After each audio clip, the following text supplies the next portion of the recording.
DZRH, member, kapisanan ng mga broadcaster ng Pilipinas. Oras alas 4:05. Uy! Nakapag-break ka na ba? Nakapag-relax ka na ba? Saan ka man nagtatrabaho, mapa-opisina man o work from home o mula mismo sa pwesto, sasabayan namin ang break time mo. Sasabayan namin ng mga balita at komentaryo, mga panayam ng mga taong viral ngayon. DZRH Break Time!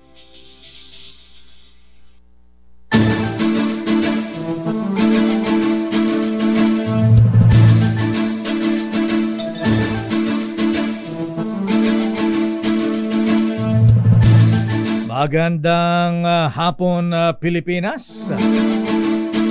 Ako po si Deo Macalma. Ako naman, Thea Petro Corpuz. At narito ang headlines ng ating mga balita ngayong araw ng Martes.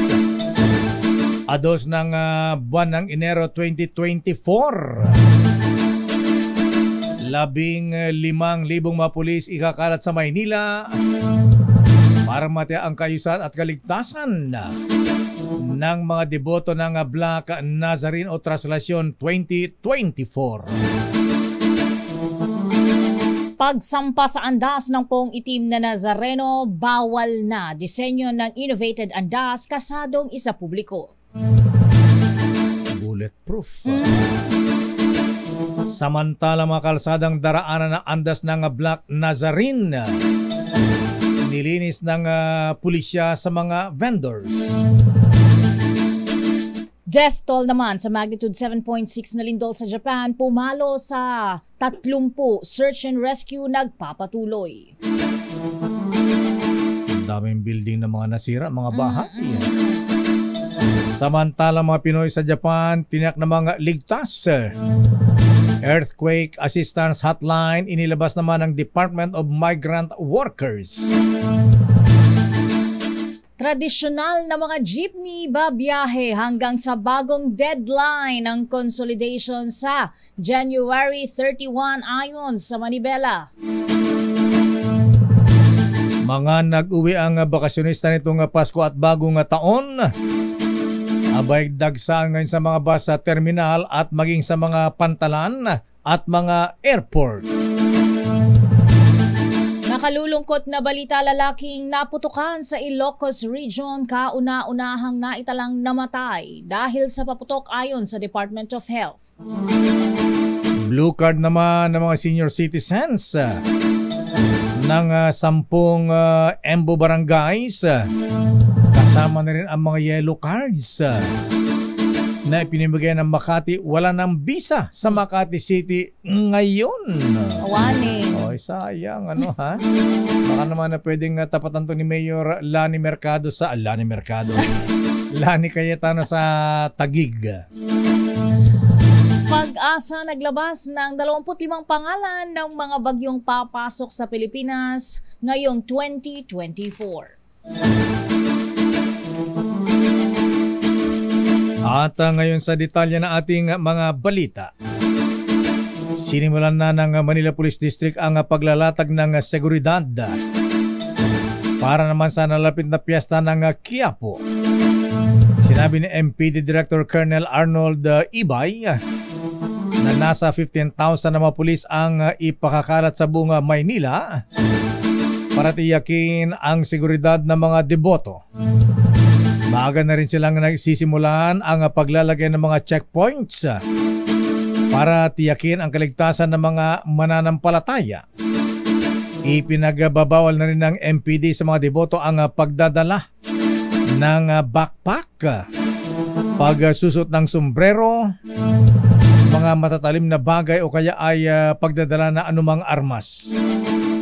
Batay sa pagtaya ng Manila Police, nasa 2 milyon na mga deboto ng Black Nazarene ang maaring makilahok sa gagawing translasyon ngayong taon. At ito ay sa Martes na, January 9. Kaugnay ng balitang yan, nilinis na sa vendors ang palibot ng Quiapo Church bilang paghahanda sa Traslasyon 2024. Pero umaapela ang Manila Police District sa mga tindero-tindera na huwag magpasaway dahil ang iba sa kanila ay bumabalik pa rin sa pwesto. Pansamantalang tinanggal ang stall ng mga vendors sa kabaan ng Villalobos Street na daraanan ng Traslasyon papasok sa simbahan ng Quiapo. Maging ang mga tindero-tindera sa Evangelista Street ay inalis muna, maging ang mga nagtitinda sa Carriedo Street na nasa bisinidad ng Quiapo Church. Kaugnay nito, may nakaschedule pa ring clearing operation sa paligid ng simbahan dahil inaasahang milyong-milyong deboto ang makikiisa sa pista ng Poong Itim na Nazareno.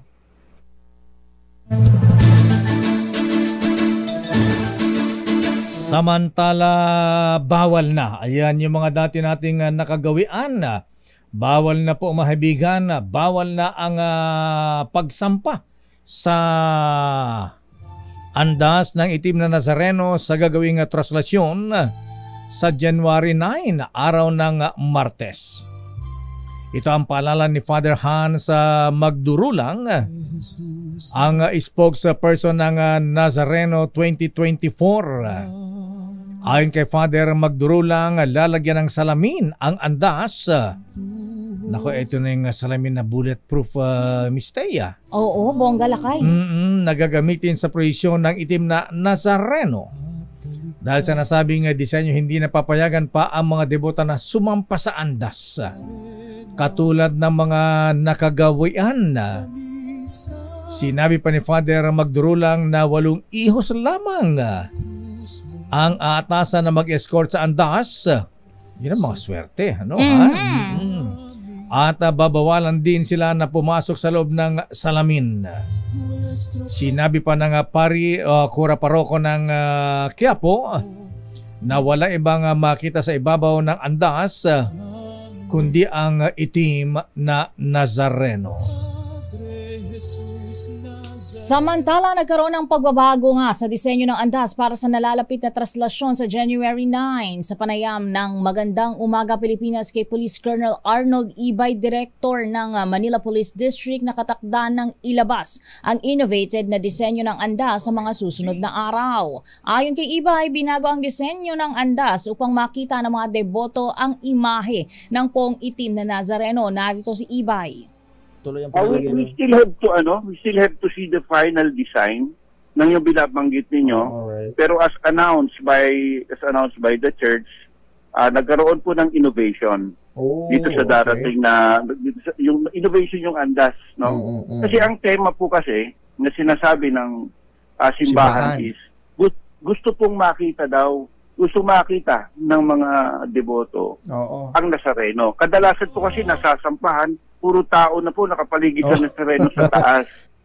Una rito'y iniulat ng MPD na gagawin ng bulletproof ang andas kung saan isasakay ang poon. Sa iba pang mga balita, nasa 30 na ang naitalang namatay sa malakas na lindol. Magnitude 7.6 na tumama sa Noto Peninsula sa Ishikawa Prefecture sa bansang Japan.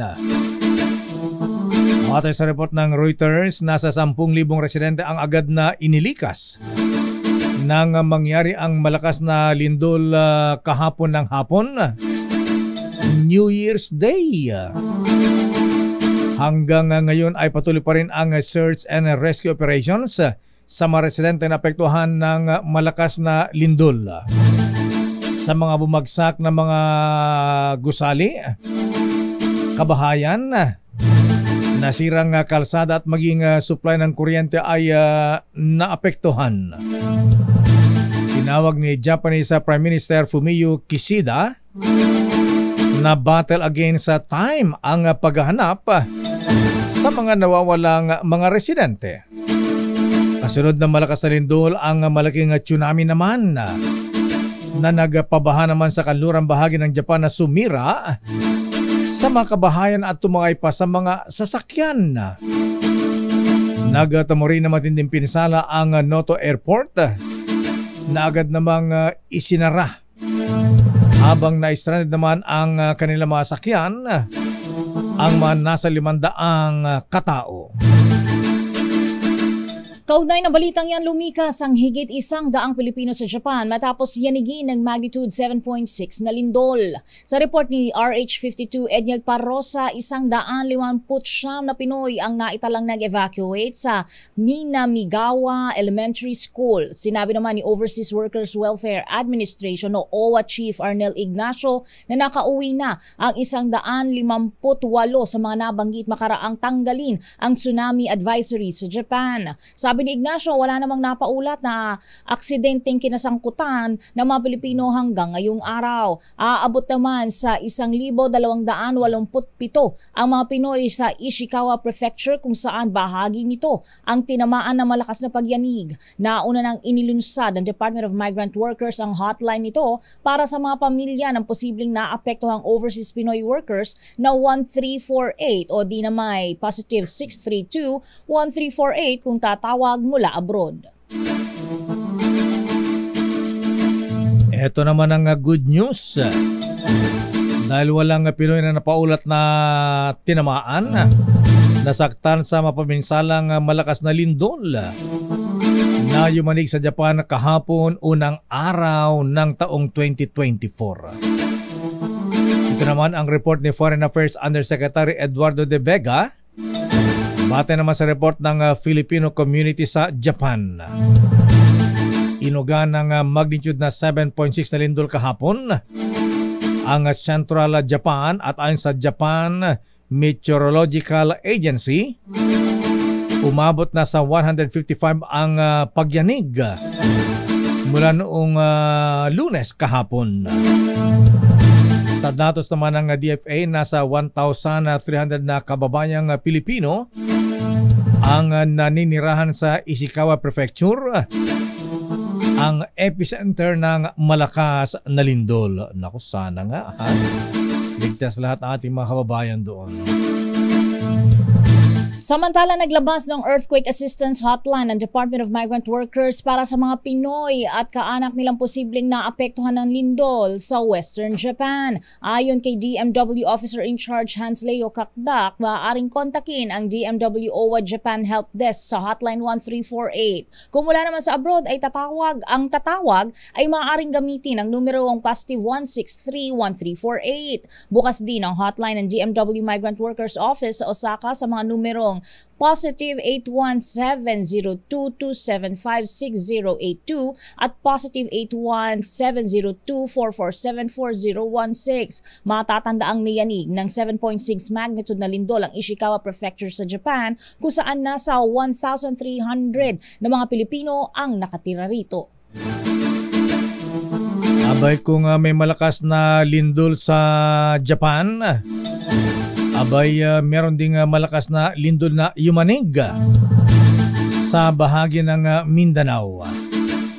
Ayon sa FIBOL, sinayanig ng magnitude na hindi pala kalakasan, 4.4 na lindol ang hinatuan Surigao del Sur kaninang umaga. Ayon sa FIBOL, nangyari ang lindol kanina alas 10:49 ng umaga. At tectonic naman ang origin. Wala namang naitalang pinsala ang FIBOLs dahil sa nasabing may kalakasang lindol. Sabi ng state seismologist, after check ito ng magnitude na 7.4 na lindol na yumanig sa nasabing probinsya Surigao del Sur noong December 2, 2023. Ang tagal namang aftershock niya na. Ganun pala yan.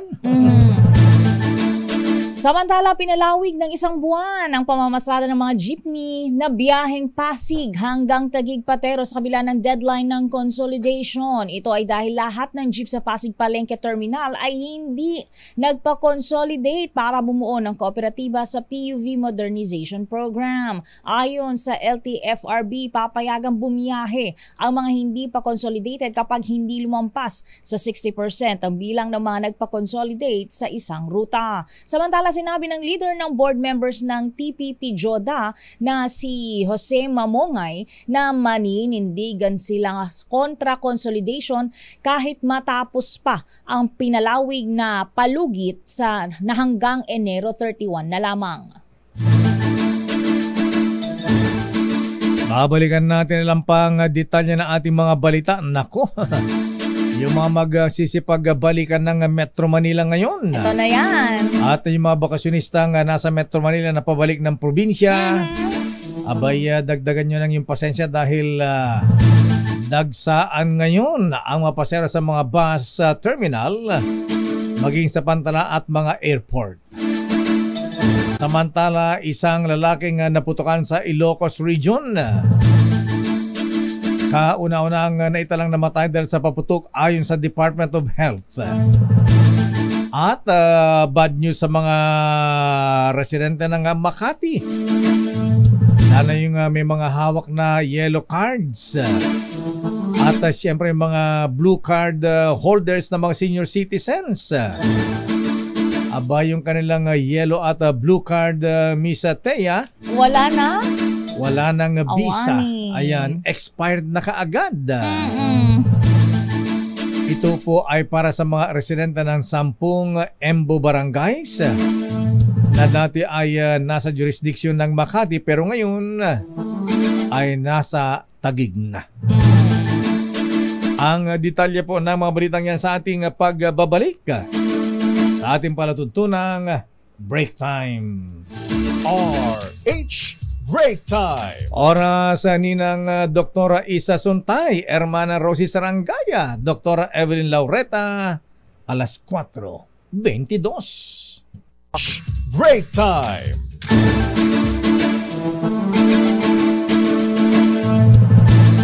Balikan natin ang detalye na ating mga balita.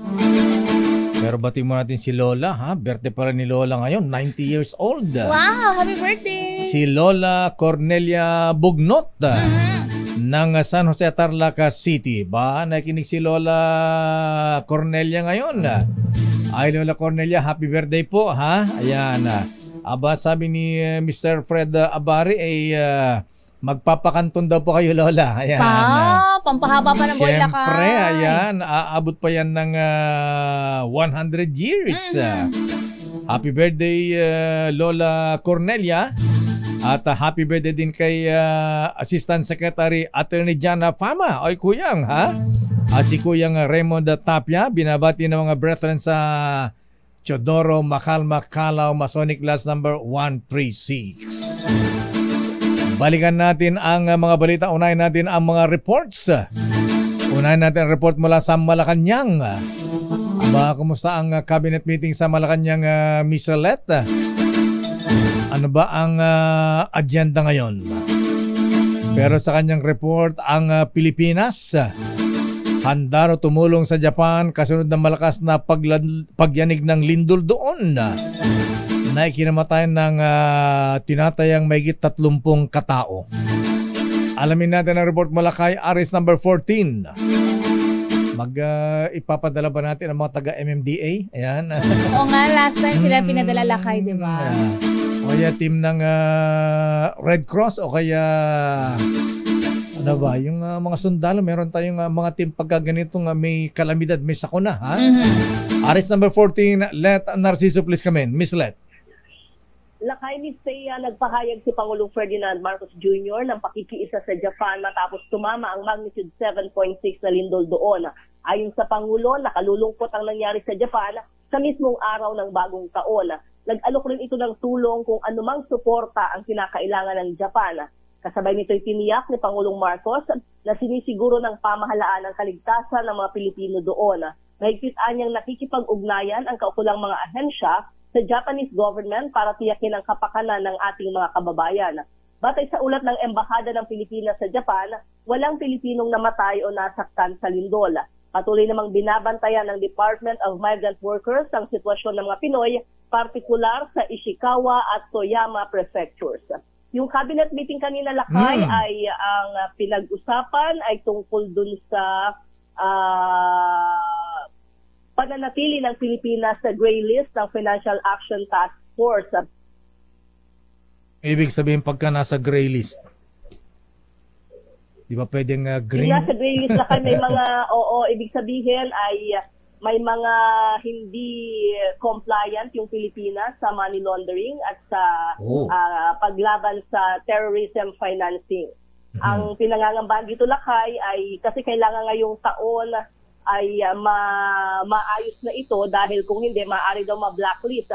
Kapag na-blacklist, ang delikado ay yung ating mga OFW dahil magiging pahirapan para sa kanila yung remittances. Ganun ba yun? So anong kailangan natin gawin? May mga inilinya, Lakay, na kailangan gawin ng Pilipinas. Nasa 18 yata yun kung hindi ako nagkakamali. Tapos may ilan pa na hindi nasusunod doon. So yun yung tinatrabaho ng pamahalaan ngayon, partikular ng AMLAC at iba pang concerned agencies. Anong tulong ang ibibigyan natin sa Japan? Magpapadala ba tayo ng mga tao doon, mga rescue teams? Ipapadala ba natin ang mga taga-MMDA, siya na Chairman Artes? Walang partikular na binanggit, Lakay, basta ang sabi ng Pangulo kung ano yung kinakailangan o kakailanganing tulong ng Japan, handang magpadala ang Pilipinas. Okay, maraming salamat, Ms. Let. Para sa kauna-unahan sa Pilipinas, DZRH, ito si Let Narciso, tuloy-tuloy sa pagbabalita, tuloy-tuloy sa serbisyo, sama-sama tayo, Pilipino. Samantala, Ched at DepEd dapat tulungan ang mga senior high school students na sa mga SUCs na maapektuhan ng i-dissolve ang programa. Idetali mo ang balitang yan, RH28, Raymond Dadpaas. Raymond. Tuesday, Mayor kinalampag ni Senate Majority Leader Joel Villanueva ang pamunuan ng Commission on Higher Education o CHED at Department of Education o DepEd upang tiyakin na matulungan ng lahat ng mga senior high school students na nag-aaral sa mga state universities and colleges at local universities and colleges. Ibig kasunod ng memorandum ng CHED na itigil ng pag-aalok ng senior high school sa mga SUC at LUCs.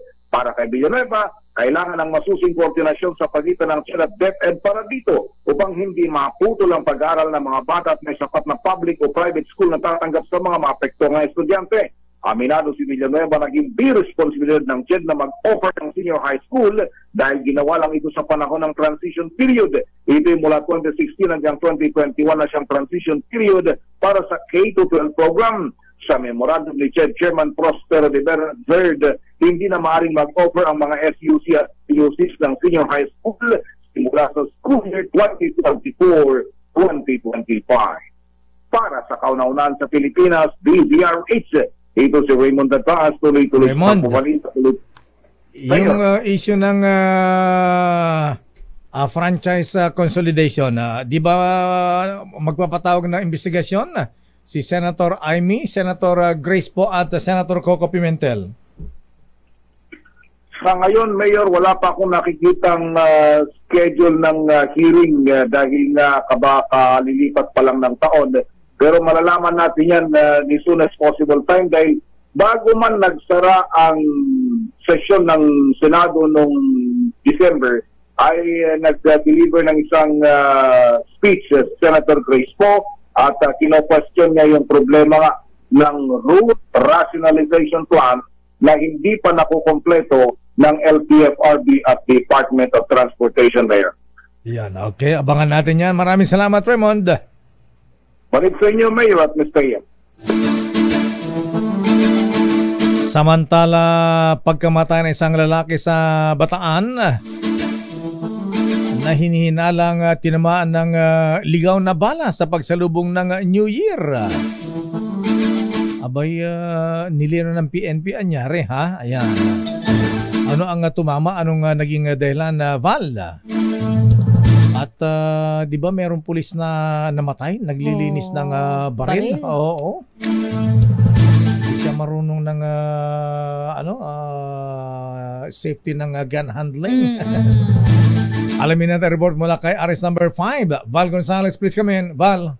Mayor Deo, Mistaya, hindi stray bullet kundi nabaril ng kanyang kainuman ang lalaking namatay dahil sa tama ng bala. Ito'y nangyari sa Maribeles, Bataan sa pagsalubong ng bagong taon. Ito ngayon, Mayor at Mistaya, ang nililinaw ng Philippine National Police kasunod ng unang naiulat at naitala na ito ay kaso ng stray bullet. Sa pulong balitaan dito sa Campo Crame ngayong hapon, sinabi ni PNP Public Information Office Chief Police Colonel Jim Pajardo na umami ng isa sa 4 na kainuman ng biktima na aksidente daw niya itong nabaril. Sinampahan na ng kaso ang suspect kabilang ng 3 pa nitong mga kainuman dahil sa tangkang pagtakpa ng pagpatay at palabasing ligaw na balang tumama sa biktima.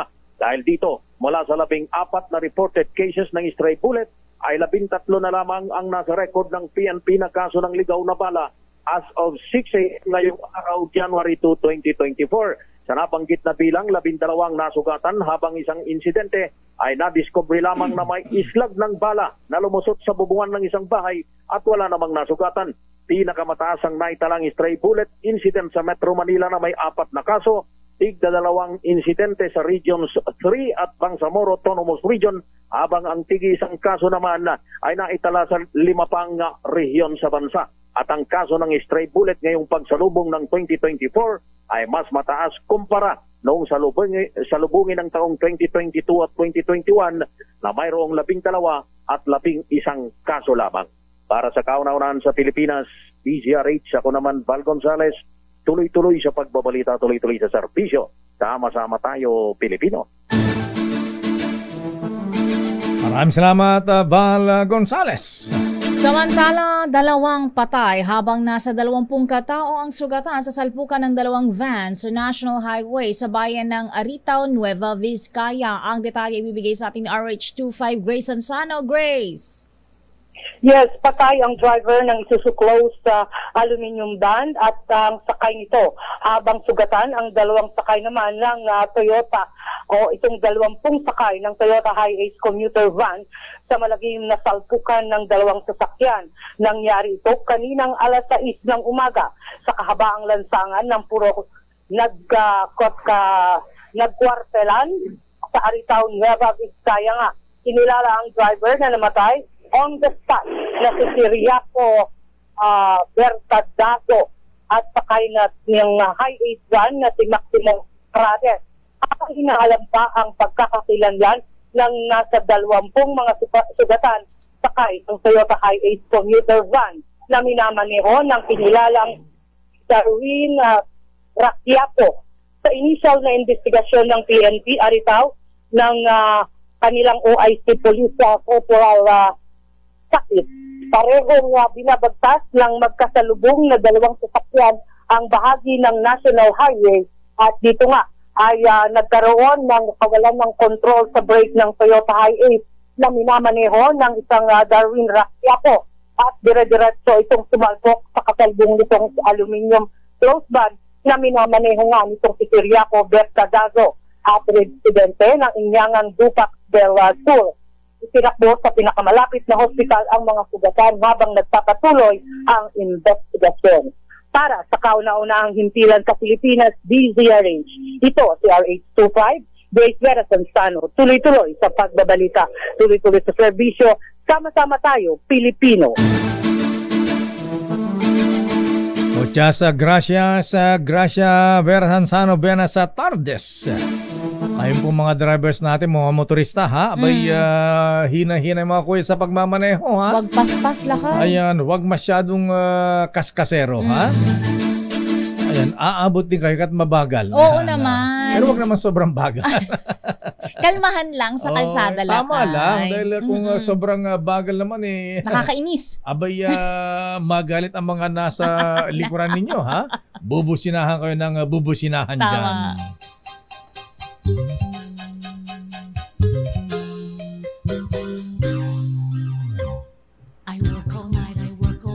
Daming money nito. Oo, lakay. Dami niyang kwarta, swerte. Ha? Ganda ng pasok ng taon. Wow, paano niya kayo gagastusin ito, ha? Tulungan ko siya, lakay. Aba? Kadami, ha? Kaya bang bilangin to ng counting machine? Baka mahingal Baka mag-overheat. Oo. Money talaga. Sino ba ito, Edniel? Kilala ba ito? Makibalato nga tayo rito, ha? Makimano tayo, lakay. Makipag-mano, gusto maging ninong ito, ha? May gate 500 milyong pisong jackpot prize ng Ultra Lotto. Wow! Na napanalunan yung 658 Na-claim na po ng nag-iisang winner ayon sa PCSO. Wow, sino kaya siya? Sana maraming winners, ano ha? Wala, hindi na dibay-dibay lakay. Anyway, swerte-swerte talaga. Tama. Ayan. At sino itong maswerteng ito, Edniel? Taga saan siya at sino siya? Ayan. Anong trabaho niya, ha? Edniel Parosa, please come in. Edniel. Lakay at Miss Thea, nakubra na nga ng nag-iisang lucky winner ang kanyang panalo higit sa 570 million pesos sa Ultra Lotto. 658 nito lamang nakalipas na buwan. Nagbagong taong ultra millionaire. Itong maswerteng babaeng lakay mananaya. Oh, babae. Mapapukol ang winning combo. Dalaga ba yan? 35, 24, 42, 58, 05. Lakay ni 4 ng anak. Ay, 4 na anak. Dibay-dibay na sa kanila agad lakay yan. Ano? Milyonaryo Nabili nitong isang private employee, 30 anyos na bagong milyonaryo. Bata Kanyang pa. lucky ticket lakay, lucky ticket ito. Lucky ticket Talagang lakay. si Albay. Oo, taga-Albay. Albay sa babae lakay. ni Sister El. Oo. Makaraang itaas nga ng PCSO ang kanilang 2 major draws sa kalahating bilyong piso simula noong December 16. Ayon kay PCSO Assistant General Manager Attorney Lauro Patsyag, kahit dati nang tumatangkilik ng scratch hit itong winner, pangalawang taya pa lang ito ng 6-digit lotto. Ganon siya kaswerte lakay. Pangalawang taya pa lang niya ito? Tumataya. Grabe naman. Mas lucky pick pa lakay. Lucky nga. Dati na siyang naging scratch it, yung kinakaskas ng barya. Kaya lang, nitong itinaas na PCSO, yung kanilang premyo sa Christmas Pakalog, kung tawagin nila, naengganyo siyang tumaya ng 6 digit. Sa kanyang pangalawang pagtaya, lucky pick, pasok, kapukol niya, yung 571 million pesos. Humingi pa nga raw lakay ng payo itong ginang o itong babae sa kanya, kay Attorney Patsyag, kung paano magagamit ng wasto yung pera na para dapat sa kanyang 4 na anak. Pero, sabi mo, pumunta dito sa DSRH, hanapin tayo. Hanapin kami ni Thea, ha? Tutulungan natin siya. Ayan, kung paano gastusin. Alam mo naman tayo, di ba? Matulungin. Siyempre naman, Kaya lang lakay, may twist kasi dahil nga doon sa napakalaking panalo, nangangamba itong solo winner kasama ng kanyang kapatid na kumubra para sa kanilang kaligtasan. Pakinggan natin si Attorney Patsyag. Concerned about their security because this is something na the price is really that much, that big, unusual yung amount because of this additional price jackpot provided and offered by the PCSO. So she was really nervous. In fact, medyo nangingilit beluhan and she really wanted to finish claiming the prize immediately. Kanina ko lang lakay claim nitong si ating winner, yung kanyang kaperahan, pero hindi na naabutan ng media lakay. Kinubra lahat yung kalahating bilyon? Buong buo? Oo. Saan inilagay? Sinakay sa jeep? Oo. Bank transfer na lang? Lakay parang cheque tapos bank transfer sa land bank. Bilang sinasabi niya ni Attorney Patsyag. O tama-tama, may land bank doon sa baba ng PCSO main office. Oo. Pero binigyan naman siya ng pambalato o kaya panggastos. Pampaswerte. Hindi na natanong hindi na natanong kung namigay ng balato. Pero ang kwento ni attorney, ni assistant GM, nagpunta rito si winner kasama ng kanyang kapatid. Hindi alam ng kanilang kapamilya, masapit bahay na siya yung nanalo. Ba't yung kapatid, asan yung mister? Single parent ba ito? Isa pa yan sa hindi na tinukoy pa ng kasi sabi ni Yuel, baka single gusto niya makilala. Lakay, baka ayaw nga niyang ipaalam kasi baka pag nalaman nung likil, nung lalaki, balikan pa siya. Madibay-dibay pa yun. Witit! At saka Miss Thea at lakay, bata pa ito, wala pang 40. Oo nga, 30 years old lang eh. Tas 4 ang anak. Naku, lakay. Dibay-dibay na lang, tawag mo na ipaalam sa mister. Hindi, umalis na lang sa Bicol, pupunta lang ng Manila. Ayan, Metro Manila. Lipat na lang.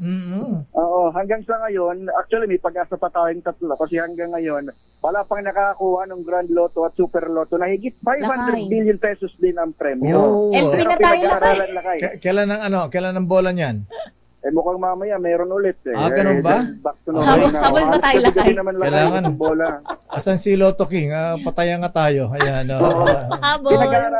Pinag-aaralan ngayon ng PCSO na i-maintain nila yung ganitong promo dahil tumaas. Batay sa kanilang datos, tumaas yung arawang sales ng PCSO dahil sa kanilang Christmas pakabog. Pakinggan ulit natin si Attorney. Yung prior to 500 million na yan, 91 million lang ang average sales. But immediately it went up to 115 up to 128 million average sales up to December 24.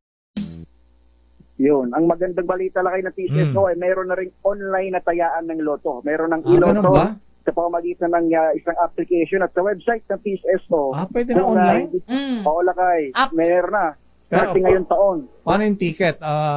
Sa cellphone na lang? Ganun. Oo nga, sa scanner. Parang gano'n lakay. Screenshot at saka try nga natin yan. Na yung ano. Actually, mas maganda yan kasi yung ticket mo na physical kapag napunit yan o nabasa, wala na. Delikado baka mahak to ng mga hackers. Ayun lang. Totoo lang ka.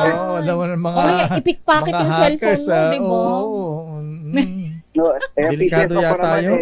Bago matapos ang 2023, napasok ang Facebook nila. Okay, mamaya. Mabuti na lang. Hindi naman naapektuhan yung kanilang lotto operations, yun yung kanilang binabanggit. So yan ang latest mula sa Philippine Charity Sweepstakes Office para sa kauna-unahan sa Pilipinas. Today at congratulations sa mga newly elected officers ng Kasilawan Masonic Lodge number 77. Worshipful Master-elect JC De Leon, Senior Warden-elect Paul Chan, at Junior Warden-elect, ikaw pala Kuyang Colonel, ha? Kuyang Junior Warden Ruel Nicolas ng Philippine Navy. Babalikan natin lang pang detalye ng ating mga balita. Standby Miss Aliyah sa ating showbiz. Nangunguna mga pelikula sa Metro Manila Film Festival. Sino ba ang top grosser dyan? Sinong patok sa takilya at nilangaw? Standby, Miss Aliyah. Standby pa sa ating mga report at mga balita. Oras, Miss Thea. 11 minuto bago mag alas 5. Tarlac City, ha? Abay, nung daw marinig yung pagbati natin, nagtatalon sa tuwa, ha? Ayan. Hello po. Happy birthday, Lola Ilyang. Ingat-ingat po, ha? Ayan, napakandun po para humaba po ang buhay po ninyo, ha? Kailangan umabot kayo ng 100. Tama, ayan. para makakobra lahat. At happy birthday din kay Colonel Cocoy Pimentel. Uy, kay Kuyang Noble Mayor Governor Noel Rosal. Kuyang Gog, binabati ka nating mga kabat sa Imperial Bagwis, Mabuhay Shriners. At happy birthday din kay Kuyang General Bobby Lastimoso. At ang malungkot na balita, tayo nakirapan Miss Thea para po sa mga kaibigan na kakilala ni Teresita Luces de la Cruz. Siya po ay sinundo na po ni Lord noong December 31. Naku, hindi na umabot ng New Year. Siya po ay butihing kapatid ni ating Fatima Arias. Ayan, our condolences sa ating Fatima. Samba nakabulo itong yung kapatid, elder sister na si Teresita Luces de la Cruz. Samantala, binabati natin si Alan Mercedes. Ayan. Ba't kulang ng S? Dapat Mercedes. Ayan. Oo nga. Singular, Mercedes. Singular lang. Alan Mercedes, ang driver, ha? Ng gwapong-gwapong Associate Justice ng Supreme Court, Justice Maidas Marquez. At happy wedding anniversary kay Kuyang Noble Abulcayer Makabato at ating Hasmin Tamano Makabato. Samantala sa ating mga balita, bibiyahe pa rin ang grupong Manibela hanggang sa pinalawig na deadline ng LTFRB sa mapiling ruta sa January hanggang January 31. Ang kay Mara Balbuena, presidente ng grupong Manibela, umaasa pa rin silang magbabago ang isip ng Pangulong Ferdinand Bongbong Marcos Jr. ukol sa mapaniil na issue ng franchise consolidation na mariing tinutulan ng mga jeepney drivers at operators. Sabi ni Balbuena na sa katunayan na pasuna ang kanilang mga prangkisa pero bibiyahe pa rin sila para sa mga mananakay. Una rito nagtapos na ang deadline para sa consolidation ng prangkisa ng mga jeepney noong December 31 pero ini-extend ito ni Chupilo Guadis ng LTFRB hanggang January 31 sa mga piling ruta lamang. Narito si Ginoong Mara Valvena ng grupong Manibela.